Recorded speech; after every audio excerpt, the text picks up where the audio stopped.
Certamente você já ouviu o ditado popular de que a mentira tem pernas curtas. Isto significa que ela não vai muito longe.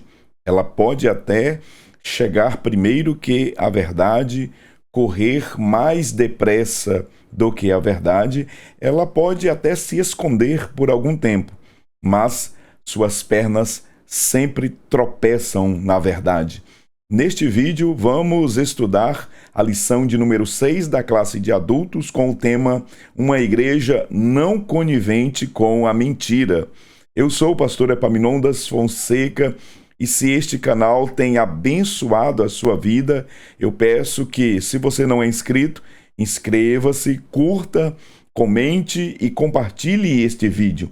Se desejar ainda, se você sentir de Deus, você pode se tornar um membro apoiador deste trabalho, assinando este canal e, como benefício, nós deixamos os materiais que nós utilizamos aqui em PowerPoint, em PDF, disponíveis lá na pasta dos membros. Vamos para a ministração da aula de hoje, que estará sendo projetada aí na sua tela, no seu visor.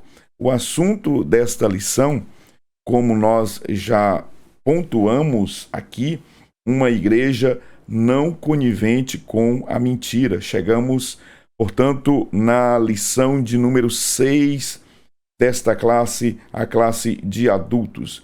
Vamos para o texto áureo e a verdade prática. Disse então Pedro: Ananias, por que encheu Satanás o teu coração para que mentisses ao Espírito Santo e retivesses parte do preço da herdade? Atos, capítulo 5 e o versículo 3. A reflexão pela verdade prática diz o seguinte: como toda forma de engano, a mentira é pecado. Devemos, pois, andar sempre na luz da verdade. A introdução da lição de hoje: na vida cristã, a verdade deve ser um valor inegociável. A história de Ananias e Safira, dentro da comunidade de Jerusalém, revela a seriedade do compromisso com a honestidade diante de Deus e da sua igreja. Movidos pela cobiça e pela busca de reconhecimento, tentaram enganar os apóstolos, mas foram desmascarados e sofreram juízo imediato.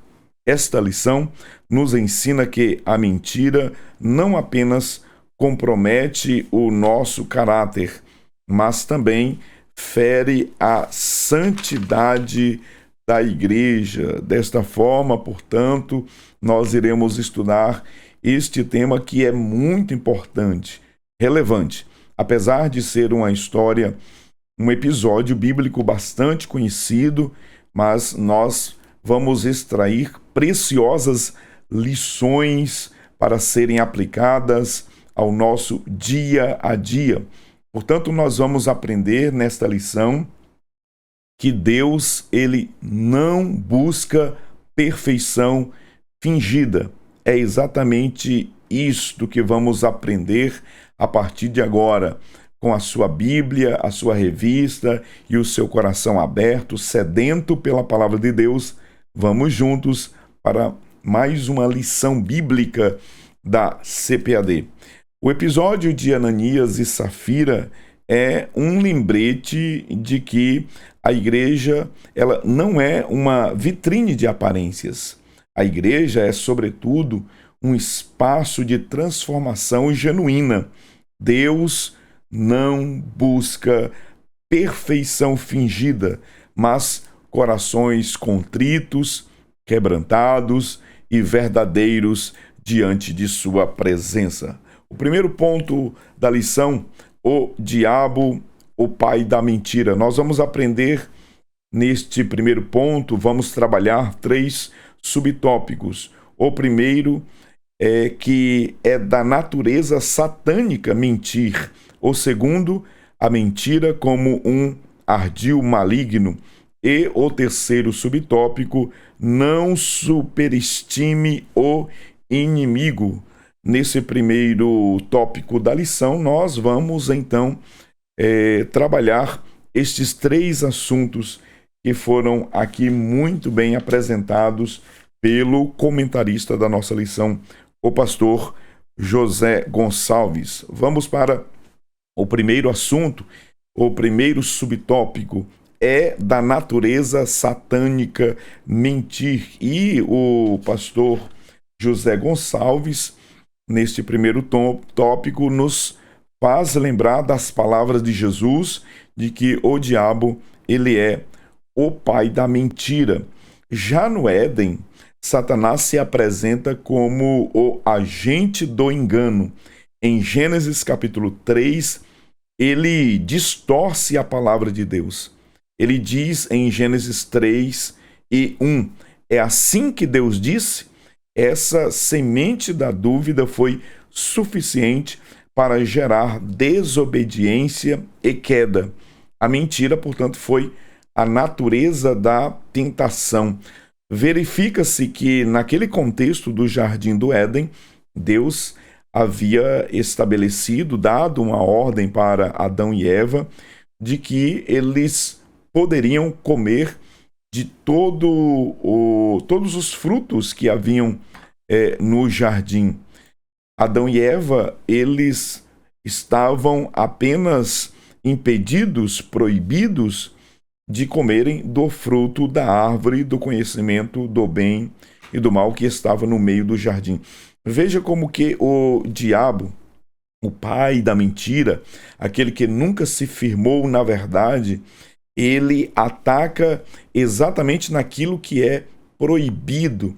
As atenções de Adão e Eva foram voltadas, estimuladas, a voltar para aquilo que era proibido, visto que o Jardim do Éden estava repleto, cheio de árvores frutíferas, mas o diabo, o pai da mentira, com todo engano, ardil, com cilada, fez com que as atenções de Adão e Eva fossem agora focadas exatamente naquilo que era proibido.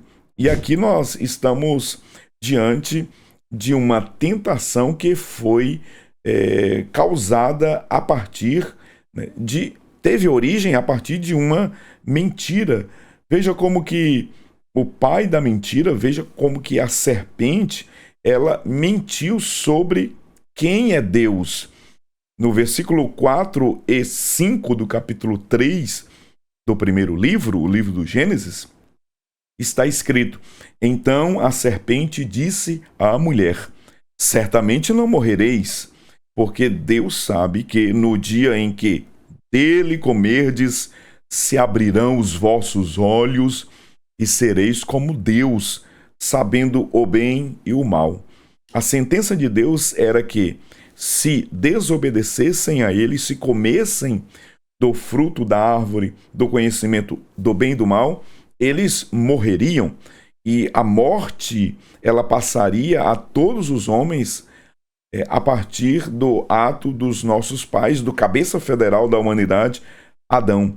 E assim aconteceu. Houve morte espiritual, morte física, e para aqueles que não foram alcançados pela justificação, morte eterna. E esta foi a sentença de Deus. Mas o pai da mentira, a serpente, então ali no contexto, naquele ambiente do Jardim do Éden, mentiu dizendo que certamente eles não morreriam. Distorceram a palavra de Deus. Eu tenho sempre dito também que nós temos aqui o primeiro hermeneuta, por assim dizer. A serpente foi a primeira hermeneuta. O diabo interpreta a palavra de Deus ao seu bel prazer, fora de contexto, tirando as palavras daquilo que Deus havia dito, tirando do contexto e aplicando aquilo que lhe traria, aquilo que certamente iria atingir os seus objetivos. E é isso que a hermenêutica mentirosa faz. Ela amputa o texto, tira a palavra de Deus, né, do seu contexto imediato, remoto, e dá um sentido, uma interpretação diversa e contrária à vontade de Deus. A hermenêutica mentirosa, a hermenêutica enganosa, a hermenêutica da serpente, ela sempre vai caminhar na direção contrária da vontade de Deus. Em outras palavras, portanto, nós podemos dizer que a serpente disse a Adão e Eva que Deus havia enganado eles. Em outras palavras, a serpente, o diabo, disse exatamente isso que ele quis dizer, que Deus havia enganado Adão e Eva. Deus enganou vocês. E veja como que a Eva dá ouvidos à conversa, né, ardilosa, a cilada que foi armada ali pela serpente, e então eles cedem à tentação e pecam contra Deus a partir de uma mentira. Veja como que a natureza satânica é mentir. É da natureza dele. Ele é o pai da mentira. A mentira tem origem nesta criatura, nesse ser criado. Nós podemos ainda imaginar que mesmo antes da queda de Adão e Eva, mesmo antes da tentação no jardim, Satanás, ele usou certamente de ardis, de engano, para conquistar, né, para arregimentar, para recrutar uma terça parte dos anjos que seguiram-no na sua tentativa de se rebelar contra Deus, ou na sua tentativa, né, de assentar-se no trono, de se assemelhar a Deus, conforme Isaías capítulo 14, lá em Apocalipse 12, nós temos que uma terça parte das estrelas de Deus foram arrebanhadas, foram após a rebelião de Satanás.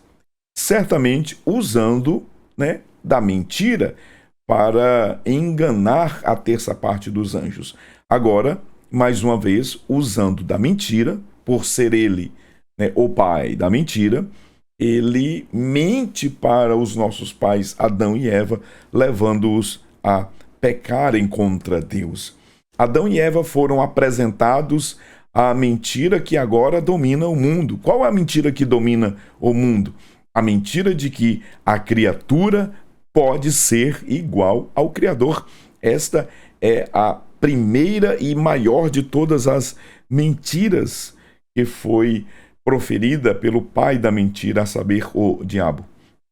Todas as outras mentiras, dessa forma, né, são extensão dessa. Cada vez que pecamos, estamos afirmando a mentira original do Éden. Disse isso Erwin Lutzer no livro A Serpente do Paraíso, da editora Vida, na página 56. Jesus havia afirmado que o diabo é o pai da mentira em João capítulo 8, versículo 44. Satanás está por trás de toda mentira e engano. Na carta que Paulo escreveu aos Tessalonicenses, no capítulo 2, versículos 9 e 10, prodígios da mentira serão a base do ministério do falso profeta e do anticristo durante o período tribulacional. Jesus deixa claro que o diabo jamais se firmou na verdade. No grego, o termo para pai, em João 8,44, pater, indica origem, fonte, ou seja, toda mentira encontra sua raiz em Satanás. Esta é uma lição para que todos nós possamos extrair para nós verdades e aplicar ao nosso dia a dia, a fim de que não sejamos ludibriados, enganados pelo pai da mentira e também vivamos na prática dela, da mentira, porque todo aquele que vive na prática da mentira, ele está alinhado a um projeto das trevas, mas nós não somos das trevas, nós somos da luz. E quem é da luz vive a verdade, fala a verdade. Ele tem como base o cinturão da verdade, conforme está escrito por Paulo aos Efésios, no capítulo 6, a partir do versículo 10, nas armaduras ou nas armas que compõem o salvo, aquele que milita na causa do mestre. O segundo subtópico, a mentira como um ardil maligno. A mentira, ela é apresentada aqui como um instrumento de Satanás. A Bíblia sempre vai apresentar a mentira como um instrumento de Satanás. Satanás, ele não obrigou Ananias, mas plantou a semente do engano em seu coração.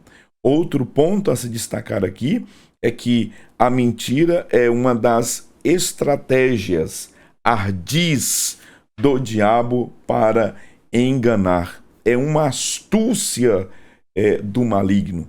É uma cilada que ele arma.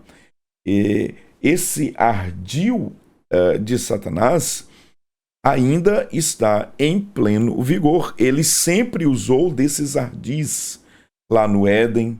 Ele sempre usou esses ardis no início do ministério de Jesus. Ele tentou o Senhor. E também aqui no caso, no texto que nós estamos analisando, Atos dos Apóstolos, no início da igreja. E é bom destacar que Ananias e Safira, eles não foram obrigados de modo algum, mas naturalmente o pai da mentira semeou no coração de ambos, daquele casal, o engano, a mentira, e eles decidiram, escolheram ir e tomar o caminho da mentira e certamente foram julgados e sentenciados conforme nós veremos a seguir. Outro ponto que nós devemos destacar aqui, a mentira como um ardil maligno, é a advertência bíblica contra dar espaço ao diabo. E foi isso que Ananias e Safira, o casal, fizeram. Eles, observando que os irmãos, eles estavam movidos pelo Espírito de Deus, vendendo suas propriedades, depositando o valor aos pés dos apóstolos, eles, em busca certamente de reconhecimento, de fama, de prestígio, como Barnabé recebeu elogios da igreja, eles então, movidos por essa ambição, deram lugar ao diabo. Veja que a Escritura adverte em Efésios capítulo 4 e o versículo 27, não deis lugar ao diabo. A palavra, o termo, a expressão lugar aqui no texto grego é topos, né? Topos é a expressão grega, topos, de onde originou a nossa palavra portuguesa topografia.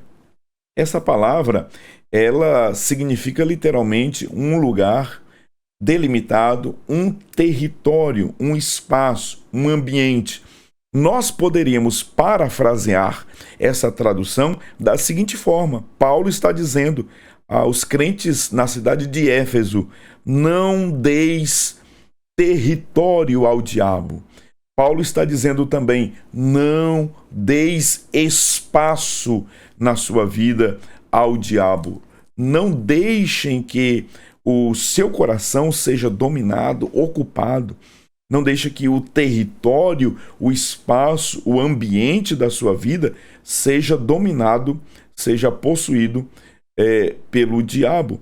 Ananias conhecia essa verdade, porque essa era uma doutrina ensinada na igreja. A igreja, ela estava vivendo na doutrina dos apóstolos. Aprendeu com os apóstolos esta verdade. E veja que Ananias e Safira, ao invés de permanecerem cheios do Espírito Santo, eles agora deram lugar, deram brecha, abriram espaço, deixaram que o território da sua vida fosse ocupado, né, pelo diabo. O diabo, ele então armou a sua tenda, se estabeleceu no território da vida deste casal. Naturalmente, eles deram espaço, né? Eles deram e abriram brechas para que ele entrasse. E aqui há uma advertência, uma severa advertência da palavra de Deus. Não podemos dar brechas, abrir concessões e então permitir que o diabo ele domine o nosso coração com a mentira. Outro ponto que nós podemos destacar aqui é que o conhecimento da verdade não impede a queda. O erro de Ananias não foi por ignorância, mas por subestimar a astúcia do inimigo. Satanás induz a escolha errada, mesmo diante do conhecimento da verdade. Esse ponto é muito interessante porque, veja que o que nós estamos aprendendo aqui é que o conhecimento da verdade não impede a queda. O ambiente espiritual da igreja, a igreja de Jerusalém estava cheia do Espírito Santo, ambientes de curas, de milagres, de poder, ambiente maravilhoso de comunhão, de partir do pão. Veja que de união, todo esse ambiente espiritual da igreja não impediu a manifestação do pai da mentira, do maligno. O maligno, ele tentou de fora para dentro neutralizar, paralisar a igreja através da perseguição, não conseguiu. E ele mudou a estratégia. Então agora ele parte para um ataque interno, de dentro para fora. Foi exatamente isso que aconteceu. Nós lemos Atos dos Apóstolos nesses capítulos iniciais até o capítulo 4, e o que a gente percebe são relatos extraordinários do mover de Deus, do poder de Deus, de milagres, de curas extraordinárias, de como que a igreja estava vivendo um momento glorioso. Parece que até o capítulo 5 não havia problemas na igreja. Ocorre que não. Onde tem pessoas, certamente tem problemas. Onde tem gente, haverá certamente problemas e pecados. E foi isso que aconteceu, né? O ambiente santo da igreja não impediu que o maligno viesse semear ali o joio no meio do trigo. Foi isso que aconteceu. Satanás, então, ele encheu o coração de Ananias e Safira para que eles tentassem o Espírito Santo exatamente num ambiente, né, num ambiente em que a igreja estava desfrutando de plena comunhão com o líder da igreja, o Espírito Santo. O Espírito Santo quem estava conduzindo a igreja. Precisamos estar vigilantes. Porque nós podemos imaginar que Ananias e Safira, eles experimentaram da doutrina dos apóstolos. Ananias e Safira se converteram, arrependeram-se certamente. Ananias e Safira foram batizados, se tornaram membros, quiçá foram cheios do Espírito Santo pelo batismo no Espírito Santo. Quem sabe até falaram novas línguas, mas veja que eles não buscaram o renovo espiritual. Eles não buscaram enchimentos, conforme nós já trabalhamos aqui em outras lições. Mas permitiram que, ao invés de serem cheios do Espírito Santo, o maligno enchesse seu coração de hipocrisia, de maldade, de ganância e da mentira, para que viesse pecar contra Deus, pecar contra o Espírito Santo. Outro fator interessante e relevante neste ponto da lição é o fato de que desejo por lucro e fama provavelmente foram as motivações, claro que erradas, que levaram este casal a pecarem contra o Espírito do Senhor. O casal pode ter sido motivado pelo desejo de lucro e fama, mas fingindo piedade, aquilo que nós falamos, né, na abertura deste vídeo. Deus não busca perfeição fingida. Deus sabe, Ele conhece o íntimo, as intenções, as mais íntimas intenções, Deus conhece. Às vezes, muitas das aparentes perfeições são perfeições causadas por hipocrisia, por fingimento. Deus não busca a perfeição fingida. Deus busca um coração naturalmente contrito e quebrantado. Dessa forma, provavelmente, lucro e fama, mas principalmente, sobretudo, a fama, o desejo de reconhecimento, né, foram ali as causas que levaram a Ananias e Safira a então mentirem contra o Espírito Santo. Aquelas intenções estavam arraigadas. Essas más intenções encheram o coração deste casal. É bom dizer aqui também que o capítulo 5 de Atos dos Apóstolos começa exatamente com uma conjunção adversativa. A Almeida Revista e Corrigida, ela traduziu o texto de Atos, capítulo de número 5, Atos capítulo 5 e o versículo 1, mas um certo varão.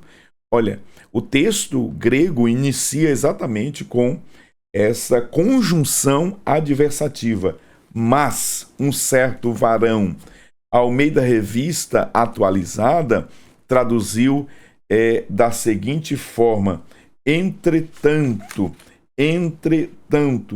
Veja que essa conjunção adversativa, mas ou entretanto, ela é uma palavra, um termo, uma expressão que introduz uma ideia que se opõe à outra. Isto porque, meus irmãos, o capítulo 4, o versículo 36 e 37 do capítulo 4 de Atos dos Apóstolos, texto que nós estudamos na lição anterior, nos traz a informação de Barnabé, né? José, que foi chamado, né, de filho da consolação de Barnabé, em razão das virtudes que este homem tinha, né? Um grande incentivador e estimulador de pessoas. Barnabé vendeu uma propriedade sua e depositou o valor aos pés dos apóstolos. Certamente aquilo foi motivo de grande alegria, de júbilo, né? De estímulo para as outras pessoas fazerem também. E quem sabe, no coração do casal, nasceu este sentimento, só que veja que uma motivação totalmente errada.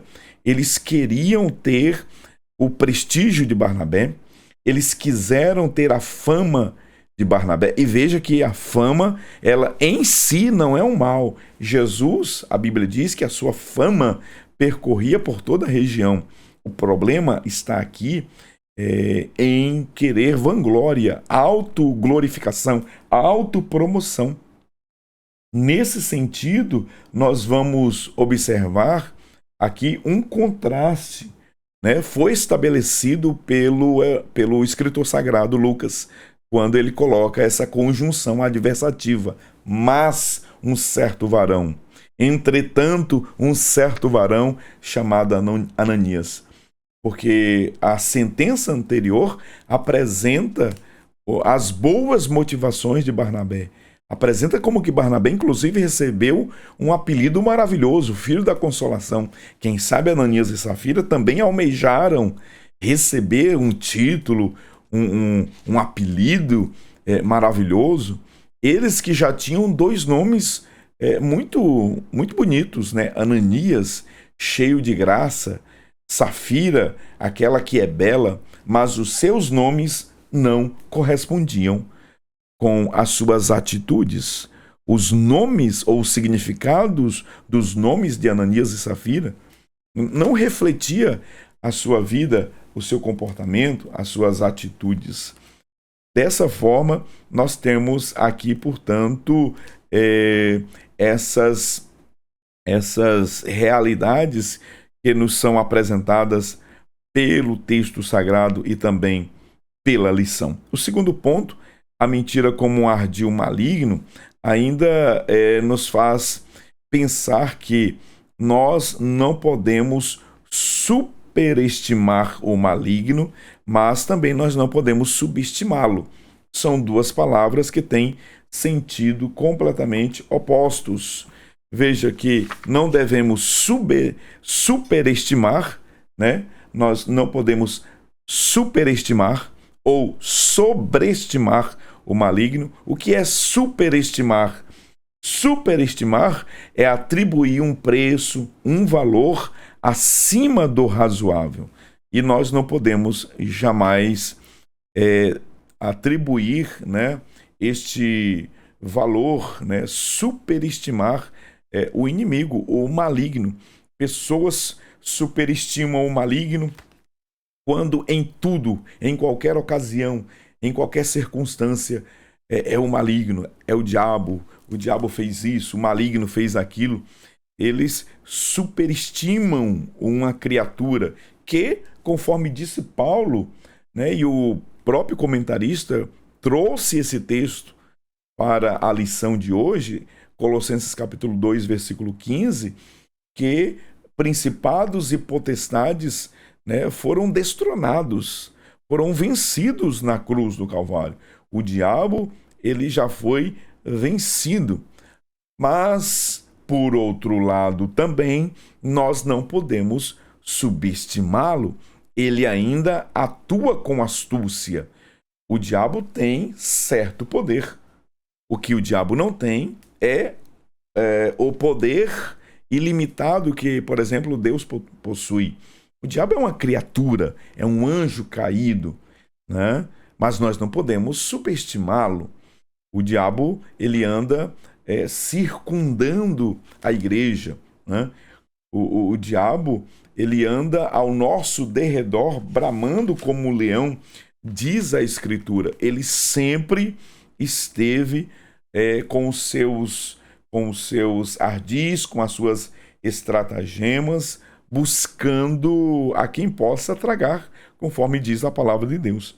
E aqui nós verificamos também que o diabo, ele com sua sutileza, ele tem método, né? Sutileza e método é apresentado aqui na lição de hoje, né, pelo comentarista. O diabo usa métodos astutos, conforme Efésios capítulo 6 e o versículo 11, sendo meticuloso e estratégico. Ele é meticuloso e estratégico. Isso significa que ele tem método. Isso significa que ele tem estratagemas. Isso significa que o inimigo das nossas almas, ele, com as suas astutas ciladas, ele tem um procedimento, né, que nos faz entender que ele trabalha de forma metodicamente para enganar o povo de Deus. Precisamos tomar cuidado, porque o maligno, ele é organizado. Lá em Efésios capítulo 6, nós temos que o inimigo das nossas almas, né, a hierarquia, como que o mundo das trevas está muito bem sistematizado, organizado, com principados, potestades, forças espirituais da maldade. Observe que esse método, essa organização espiritual do reino das trevas é tão somente para contrapor ou se opor à obra de Deus, ao reino de Deus. E como que nós podemos, então, vencer, né, essas estratégias, essas astúcias malignas do inimigo das nossas almas? O apóstolo Paulo, ele nos dá a resposta em Efésios capítulo 6, a partir do versículo 10, que nós devemos estar firmes, né, no dia mau, que nós devemos lutar as batalhas espirituais, sabendo que a nossa luta não é contra sangue nem carne, mas contra uma força espiritual, contra o maligno e os seus asseclas. E aí, à nossa disposição, o apóstolo Paulo, ele nos apresenta a armadura de Deus, o capacete da salvação, a couraça da justiça, a espada do Espírito, o escudo da fé, calçados os pés com a preparação do evangelho da paz e a oração, sempre a oração, e uma arma, né, um instrumento que é indispensável nesse processo, que é o tema da lição de hoje, né? Que é exatamente a verdade, o cinturão da verdade. O cinturão da verdade é que segura a armadura. Se nós afrouxarmos nesse sentido, a armadura ela não estará totalmente pronta para esses enfrentamentos. O cinturão, portanto, da verdade tem uma função fundamental nessa batalha espiritual. Portanto, tomemos o cinturão da verdade para que este cinto possa dar suporte e segurança para todas as outras armas, conforme diz Paulo aos Efésios. Vamos adiante, o cristão e a mentira. Vamos aprender aqui que mentir é uma escolha. No segundo ponto também vamos aprender que Ananias e Safira foram atraídos pela mentira e que mentir tem consequências. Esses três assuntos serão abordados agora neste segundo ponto da lição. Vamos falar sobre este primeiro subtópico do segundo ponto. Mentir é uma escolha. O que nós vamos extrair deste segundo ponto é que existe o livre-arbítrio na decisão de mentir. Satanás não obrigou, ele não forçou Ananias e Safira a mentir, ele o fez livremente, ele o fez por vontade própria. Ananias e Safira agiram livremente ao vender a propriedade e ocultar parte do valor. Não havia nenhuma obrigação de vender, não havia nenhuma obrigação de se vender a propriedade e entregar todo o valor aos apóstolos. Não havia essa obrigação.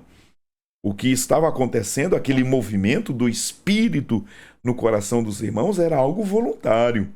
Eles estavam fazendo livremente por amor, né? Uma expressão livre de amor ao próximo, assunto da lição anterior, da lição de número 5.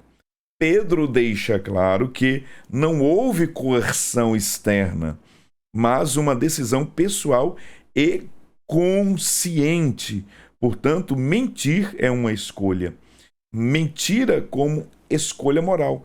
É isso que nós estamos vendo nesse texto de hoje, que a mentira, ela é sempre uma escolha moral. Mentir é um ato voluntário que envolve a consciência e responsabilidade moral do indivíduo. Para haver culpa, é necessário que o ato seja praticado sem imposição externa. E foi exatamente isto que aconteceu. Nós vamos aprender também que, dentro desse assunto, mentir é uma escolha, a impossibilidade de culpar o diabo. Nem Ananias nem Safira poderiam atribuir sua culpa ao diabo, pois eles escolheram mentir deliberadamente. O ser humano é livre. Nós somos seres livres. Nós não somos marionetes. Nós não somos obrigados a fazer qualquer coisa que seja. Nesse caso aqui, o pastor José Gonçalves deixa isso muito bem claro aqui neste ponto da lição, quando ele diz que nem Ananias, nem Safira foram obrigados a fazer qualquer coisa que seja, né? Eles fizeram por livre e espontânea vontade. Ele coloca, com as palavras do pastor José Gonçalves, nesse aspecto, como veremos mais à frente, eles não poderiam culpar ninguém, nem mesmo o diabo, pelo que eles fizeram. Claro que o diabo tentou-os. A semente foi plantada no coração porque eles deram lugar, porque eles deram brecha.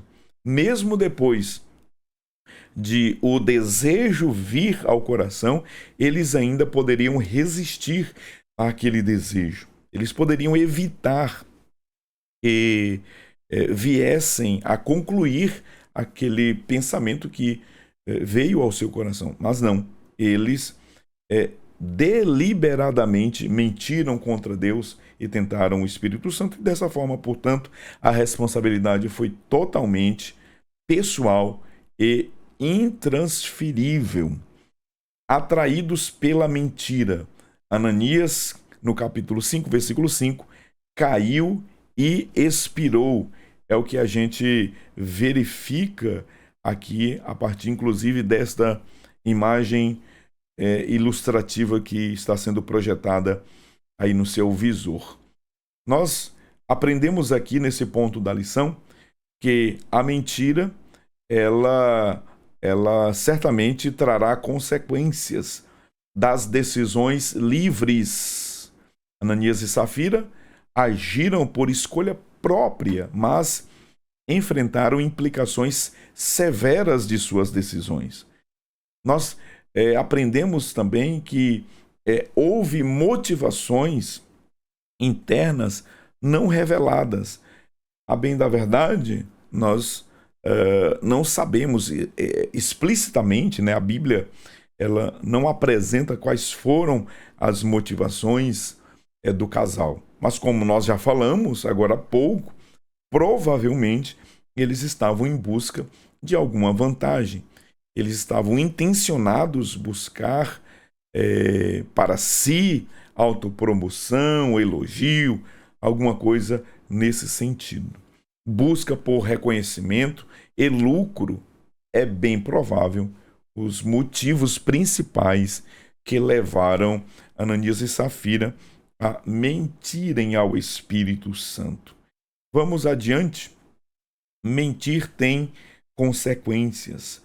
Mentira, ela é sempre uma mentira contra Deus e não apenas contra os homens. Ananias e Safira mentiram deliberadamente, né, mesmo estando num ambiente cheio do Espírito Santo, revelando desprezo pela presença de Deus e não apenas pelos líderes da igreja. É bom destacar aqui que eles mentiram a Deus. O Espírito Santo, né? O Espírito Santo é uma pessoa, o Espírito Santo é uma pessoa distinta, né? Na doutrina da economia da Trindade. Nós temos o Deus Pai, o Deus Filho, o Deus Espírito Santo, que, conforme nós aprendemos aqui em outros vídeos, não são três deuses, mas um único Deus que se manifesta em três pessoas distintas. Um Deus que com uma única essência, mas que se manifesta em três pessoas distintas. O Espírito Santo, ele não é uma força ativa, uma força cósmica. O Espírito Santo é uma pessoa, ele tem personalidade. No capítulo 5, versículo 3, Ananias, ele mentiu ao Espírito Santo. Ora, não se pode mentir a uma força, não se pode mentir a uma energia, somente se mente a uma pessoa. Veja no versículo 9, o Espírito ele foi tentado. Em Atos capítulo 5, versículo 9, ele foi tentado. Ora, uma força cósmica ou ativa não pode sofrer tentação, né? Veja aqui, claramente o Espírito Santo é uma pessoa. O Espírito Santo é uma pessoa porque ele foi resistido. No capítulo 7, versículo 51, quando Estevão ali está pregando no seu discurso, ele diz que Israel resistiu ao Espírito Santo. Essa resistência ao Espírito Santo só revela um atributo da pessoalidade do Espírito do Senhor, que é divino e é uma pessoa. Em Atos capítulo 13, versículo 2, a Bíblia diz que o Espírito Santo falou e disse o Espírito Santo: separai-me a mim, a Barnabé e a Saulo para a obra que eu os tenho chamado. Veja o Espírito Santo falando. Somente uma pessoa tem vontade, somente uma pessoa fala. O Espírito Santo, portanto, aqui, ele é um ser pessoal e ele é o líder da igreja. Isso é maravilhoso, saber que é o Espírito Santo quem está liderando a igreja. É o Espírito Santo que é Deus, que estava conduzindo a igreja naquele dia, no seu nascedouro. Consequências graves do pecado deliberado. O ato resultou em morte imediata, mostrando que pecados ocultos trazem consequências reais. O texto alerta os crentes, inclusive os experientes, a considerarem as consequências antes de pecar. Nós estamos aqui diante de um juízo de Deus. Nós estamos aqui diante de uma manifestação em que o próprio Deus, o Espírito Santo, que é Deus, manifestou juízo. Havia necessidade daquele juízo para, então, deixar como exemplo aos outros que não se deve tentar o Espírito do Senhor, que não se deve mentir ao Espírito de Deus. A gente pode verificar juízos de Deus se manifestando em outros começos. Lá em Levíticos capítulo 10, nós temos os irmãos Nadab e Abiú que foram fulminados, que foram mortos pela glória de Deus, pelo juízo iminente de Deus que veio sobre aqueles dois homens ao oferecerem fogo estranho no altar do Senhor, quando estava, naquele momento, iniciando, os trabalhos do tabernáculo. Aqui, da mesma forma, a igreja estava começando, estava iniciando, e era necessário que a igreja ela presenciasse ali o poder do Espírito do Senhor através de um juízo como aquele, deixando como exemplo que a igreja é santa, que o Espírito de Deus é um Espírito santo. Dessa forma, nós temos aqui um juízo exemplar, deixando como exemplo. O terceiro ponto da lição, a igreja que repele a mentira. Nós vamos aprender aqui uma igreja temente e o segundo ponto, uma igreja forte. Nesse terceiro ponto da lição, nós vamos aprender, a partir de agora, que o pecado da mentira, o pecado que foi causado ali na igreja de Jerusalém, na igreja nascedoura, esse episódio com Ananias e Safira, foi necessário que houvesse aquela intervenção de Deus, do Espírito Santo, para que houvesse essa disciplina, né? Pondo então a igreja em um profundo temor diante do Senhor. Nós verificamos nessa aula já como que a serpente ela tentou nossos pais Adão e Eva com uma mentira lá no Éden. A serpente ela esteve no Éden e nós precisamos tomar cuidado. Vimos também que mesmo em um ambiente espiritual, né, a serpente ela estava rondando o paraíso, o jardim do Éden. A serpente estava circundando a igreja nascente também. A serpente ela também esteve no deserto tentando Jesus. Observe que no caso do jardim do Éden, a serpente conseguiu, né, recrutar Adão e Eva e tentando-os, os levou à queda. Ananias e Safira também foram recrutados pela serpente. Entretanto, nós verificamos que a serpente não conseguiu obter êxito com o Filho de Deus. Jesus, ele resistiu à tentação com a palavra de Deus, dizendo: está escrito, está escrito. Não há como vencer os ataques do maligno se não for com a palavra de Deus, se não for com a resistência, a submissão a Deus, conforme diz Tiago. Submetei-vos a Deus, né? Submetam-se a Deus, resistiu o diabo e ele fugirá de vós. E ele fugirá de vós.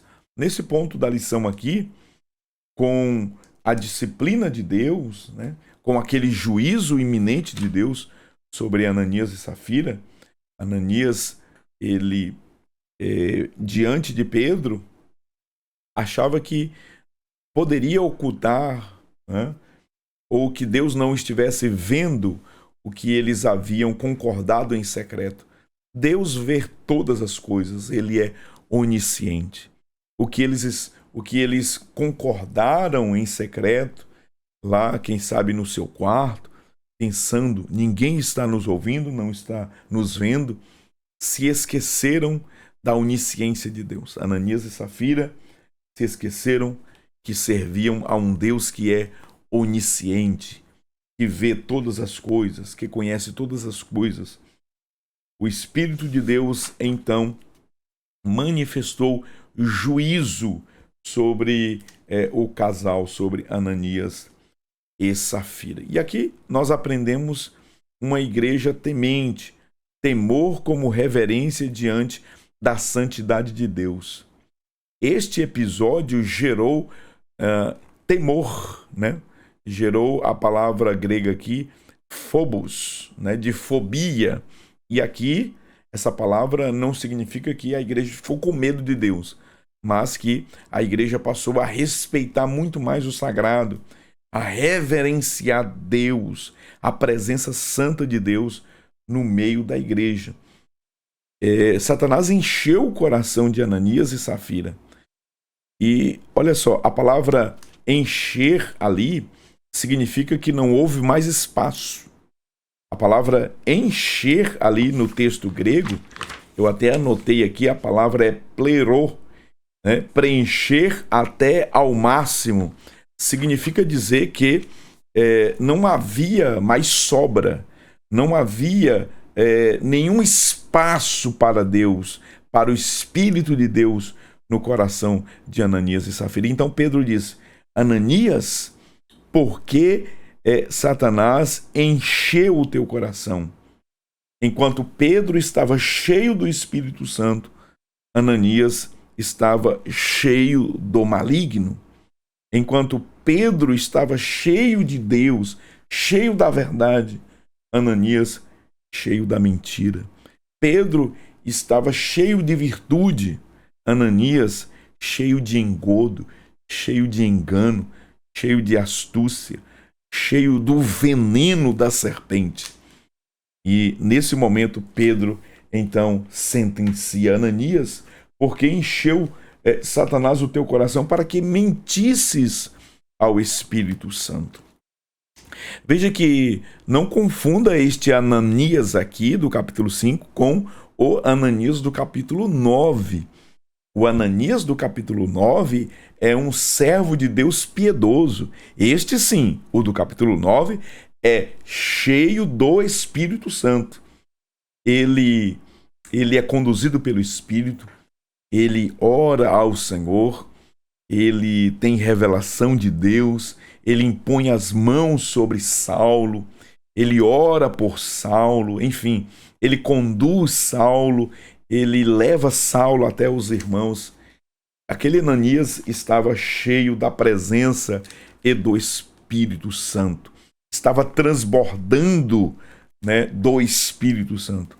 Este Ananias aqui do capítulo 5, ele está cheio, mas do veneno da serpente. O Ananias do capítulo 5 está cheio, mas do veneno da serpente.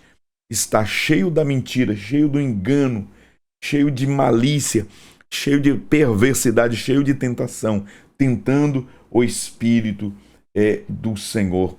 Veja que, ao sentenciar Ananias, o apóstolo diz o seguinte: e levantando-se, no versículo 6, e levantando-se os jovens, cobriram o morto e transportando-o para a sepultura.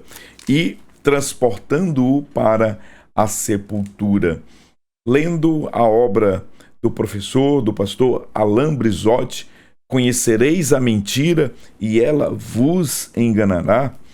O professor Alain Brizotti, ele diz que Lucas, o autor de Atos dos Apóstolos, ele coloca um detalhe maravilhoso aqui no capítulo 5 de Atos dos Apóstolos, que nos enche de esperança. Alain Brizotti diz que ele vê jovens aqui tirando a morte do ambiente sagrado. Isso é maravilhoso. Isso nos faz pensar que a presença santa de Deus ainda era reverenciada, tinha respeito pelos jovens que estavam ali auxiliando o apóstolo Pedro.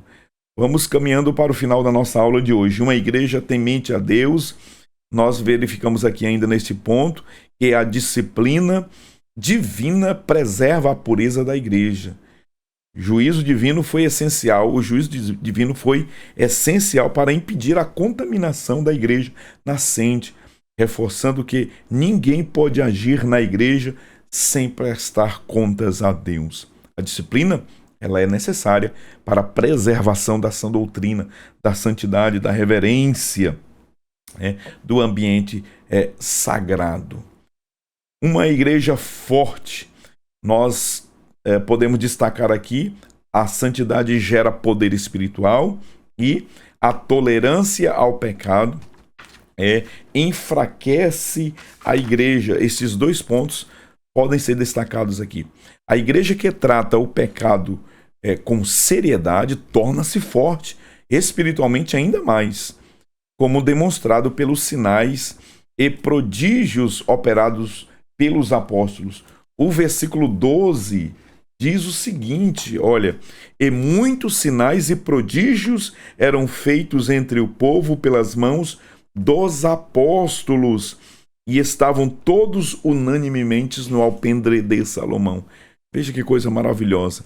Depois desta sentença, deste juízo, que essas notícias se espalharam pela cidade de Jerusalém, o temor, ele veio sobre a igreja, o respeito pelo sagrado, o respeito pelas lideranças, pela igreja do Senhor.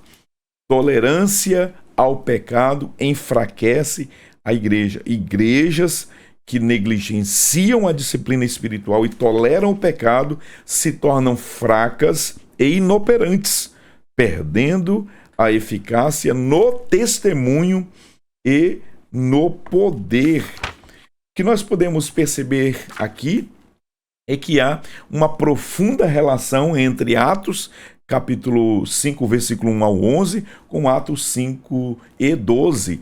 Atos 5 e 12 são as consequências, é o efeito daquilo que aconteceu nos versículos anteriores. Isso mostra que uma igreja santa que trata o pecado como pecado e não arranja desculpas para justificá-la, é uma igreja forte. Portanto, nós podemos considerar qual é a relação entre Atos capítulo 5, versículo 1 a 11, com Atos capítulo 5, versículo 12. É que a igreja, ela é santa. A igreja, ela precisa tratar o pecado como pecado. Claro, sempre com amor. Sempre com amor, com misericórdia. Mas a igreja não pode arranjar desculpas para justificar o pecado. A igreja precisa se manter forte, destemida diante de tantas, diante de tantas investidas, diante de tanta relativização do pecado. E é por isso que o tema da lição de hoje é uma igreja não conivente com a mentira. O que é ser conivente? A conivência é o ato de fingir desconhecer. Conhece, mas finge que desconhece. Quem é conivente encoberta. Quem é conivente é complacente, é cúmplice, é condescendente. Quem é conivente está de braços dados, Estão entrelaçados com o erro, com o pecado. A igreja de Jerusalém, ela se revelou uma igreja forte, uma igreja poderosa, porque era uma igreja que não era conivente com a mentira. Chegamos ao final de mais uma aula. Nós queremos louvar a Deus por sua vida, por sua companhia. Lembrando que, se você não é inscrito no canal, inscreva-se neste canal. E eu peço que você também deixe seus comentários. É muito importante essa interação para que a plataforma possa entender que o vídeo é importante, é relevante e entregá-lo para mais pessoas. Curta este vídeo. Se você foi abençoado por esta ministração, está sendo abençoado por este canal, não deixe de curtir. Ative também o sininho de notificações para você ser avisado sempre que um novo vídeo for publicado aqui no canal. E lembrando que, se você quiser me ajudar ainda mais, me abençoar, você pode se tornar um membro apoiador.